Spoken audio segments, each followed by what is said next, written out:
पश्चैतां पांडुपुत्राणाम आचार्य महत्यं चमो व्यूढं द्रुपदपुत्रेण तव शिष्येन धीमता.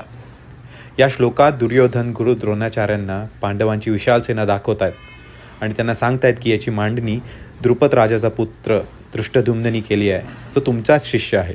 नमस्कार, मी रोहित साळुंके. आज माझ्या फॅट टू फिट जर्नीचा 3रा दिवस.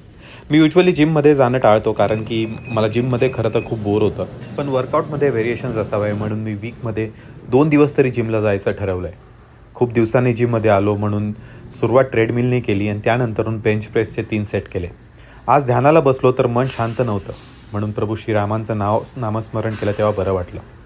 जिमनंतर पावसात जाऊन दुकानातून सॅलड घेऊन आलो आणि घरी आल्यावरती युग आणि माझ्यासाठी मस्तपैकी पनीर बनवलं, पण ते युगनेच मला भरवलं. आज दुपारी जेवणाला मस्तपैकी ज्वारीची भाकरी आणि माझी आवडती टोमॅटोची चटणी होती.